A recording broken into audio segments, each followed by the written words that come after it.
Rain poured heavily on the cracked sidewalks of downtown Chicago, soaking the few layers of clothing that 17-year-old Malik wore.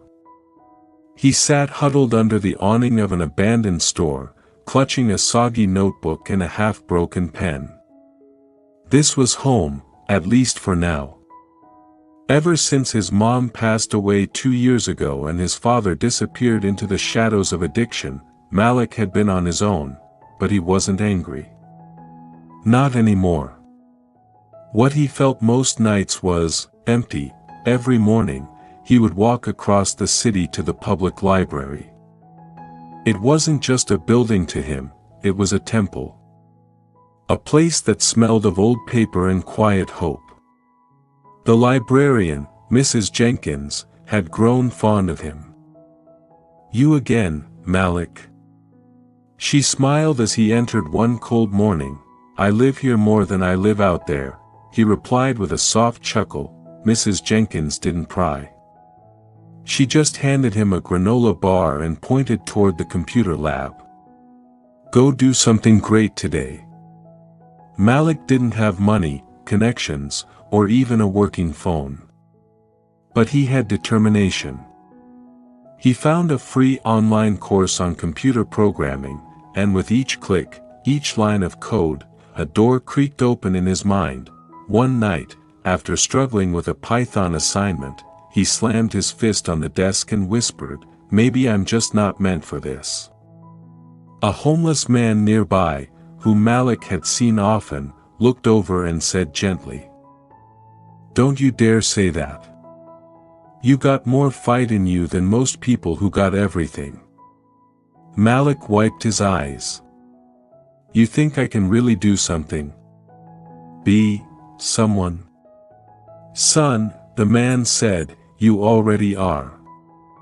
You just haven't seen it yet." Those words stayed with him. On cold nights. On empty stomachs. On days when the code made no sense. He kept showing up. Malik had built his first mobile app, a budgeting tool designed for people with low income. He posted about it on an online forum, not expecting much. A week later, his inbox exploded. A tech blogger had found his app and written about it.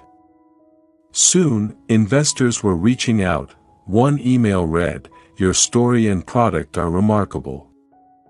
Would love to discuss funding and mentorship." Malik stared at the screen for hours before whispering, "Is this real?" He got his first investment. Then his first office. And then, his first paycheck that could buy more than just a sandwich. Years passed, but Malik never forgot. He created a non-profit that taught coding to homeless youth. He funded libraries in underprivileged neighborhoods. And he always returned to that same public library every month, to sit in his old seat, to remind himself of where he came from. During a talk at a high school, a nervous teen asked him, "How did you go from having nothing to having all this?" Malik paused, smiled gently, and said, "Because I stopped believing my situation was who I was. I told myself, this pain will not be permanent. My story is not done yet." And I showed up every day, even when no one clapped. Even when no one believed. Because I did. The auditorium was silent.